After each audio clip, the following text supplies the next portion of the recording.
Good morning. I'm joined today by Lieutenant Malinowski with the Syracuse Police Department. Lieutenant Malinowski, thank you so much for joining me here this morning. Good morning, Maggie. Happy to be here as always. So the president was in town earlier this week. It was a big day for the city of Syracuse. How did you guys prepare, and were you guys a part of the motorcade? Yeah, so we had a big week here in Syracuse. Obviously, huge game that we just had, and the president being in town. This was my first personal presidential visit escort that I was a part of. I know many police officers have been a part of others, but it was an astronomical type of planning event to go on for something like this. Well over 100 police officers were part of this detail, from the state police, sheriffs, us, towns and villages. We all came together to get it done. And I know it was impacted a lot of people with traffic, and we can talk a little bit about that whole experience.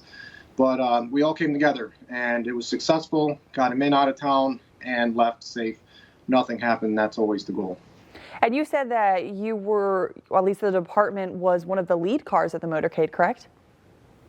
Yeah, we had a ton of police officers working this detail.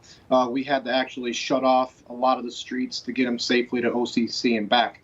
And that's the one part where we just need people to understand. So if you hear a presidential visit's ever coming back to Syracuse, that we have to shut down certain streets to get that whole motorcade to whatever location's going. So just understand that when the president comes to town, you're going to probably have some traffic disruptions, and that's what we did have. And we know some people were frustrated, especially on the highways, but it's one of those things that we still got to get them there safely and make sure nothing happens. So we'd appreciate the public's cooperation when something like that happens. And let's just be glad that the president doesn't necessarily live here, because we'd have to deal with that all the time. So it's just once in a while when they decide to visit.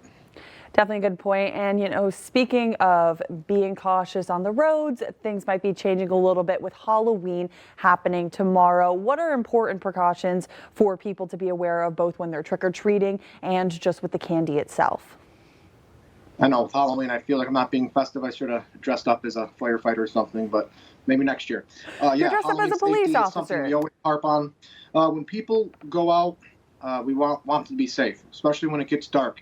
So making sure that have your best costumes, making sure that you're staying bright, especially with the kids. And the other big thing that we want to talk about is making sure that we're inspecting the candy.